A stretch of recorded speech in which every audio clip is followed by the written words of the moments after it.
नमस्कार मित्रांनो. तर आज आपल्याला पाहिजे होतं अकाउंट आणि इको, पण आपण आज काही दोन्ही पाहिलेलं नाही. हे पण नाही पाहिलं आणि हे पण नाही लिहिलं. याच्याऐवजी आपण काही कारणास्तव आज पाहिलं लॉ आणि मॅथ. ठीक आहे. तर आपलं हे उद्या पण हेच पाहिजे, कारण आपलं उद्याच टार्गेट याचं आहे. उद्या याच्यामध्ये पाहिजे मॅथमॅटिक्स ऑफ फायनान्स हे झालं फर्स्ट. आणि याच्यात पाहिजे दुसरं लिनियर इनइक्वालिटीज.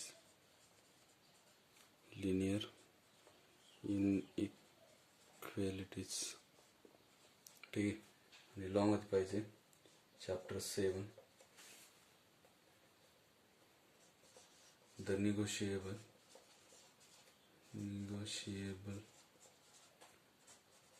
Instrument act